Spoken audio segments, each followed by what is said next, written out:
Good morning everyone. My name is Jyoti. Today we will discuss about location of presentation and factors affecting location of presentation. First, meaning of presentation. Location of presentation वो जगह होती है जहाँ पर हम अपनी presentation देने वाले हैं। ये प्रेजेंटर और ऑडियंस दोनों के लिए ही बहुत ज़रूरी होती है और प्रेजेंटर और ऑडियंस दोनों के लिए ही कंफर्टेबल एटमॉस्फेयर का होना भी बहुत ज़रूरी होता है। Factors affecting the location of presentation. First point is number of participants. Location of presentation depend करती है नंबर ऑफ़ पार्टिसिपेंट्स पर। सबसे पहले प्रेजेंटर को अपनी प्रेजेंटेशन की लोकेशन को डिसाइड कर लेना चाहिए। प्रेजेंटर को ऐसी लोकेशन सेट नहीं करनी चाहिए जहां पर पहले से ही बहुत क्राउड हो, क्योंकि क्राउडेड प्लेस होगा तो वहां पर लर्निंग एटमॉस्फेयर नहीं बन पाता। Second point is the size of the room. Size of room depend करता है दो फैक्टर्स पर। First point is accommodation capacity. जहाँ पर हम अपनी प्रेजेंटेशन देने वाले हैं वहाँ पर कितने लोगों के आने की कैपेसिटी है, ये होता है accommodation capacity. Second point is what for the room is being used. हमारी लोकेशन ऑफ प्रेजेंटेशन किस पर्पस के लिए यूज़ होनी है, इसमें होता है कि what for the room is being used.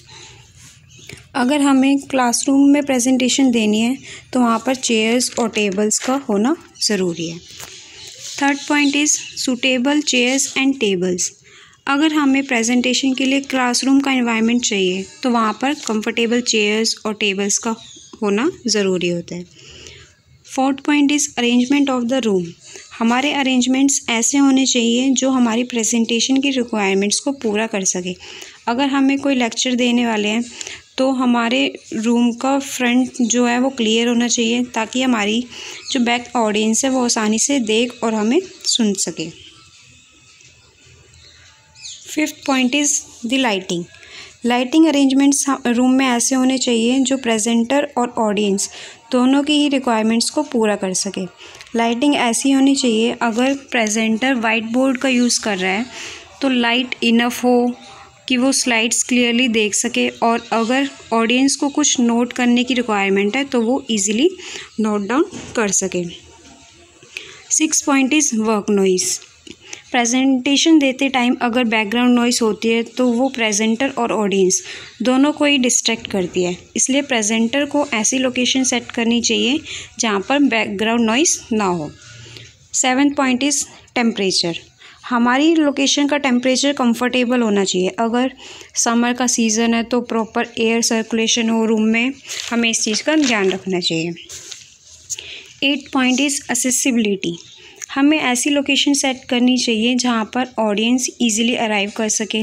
हमने जो लोकेशन सेट की है वहाँ पर पब्लिक ट्रांसपोर्ट की फैसिलिटी है या नहीं है।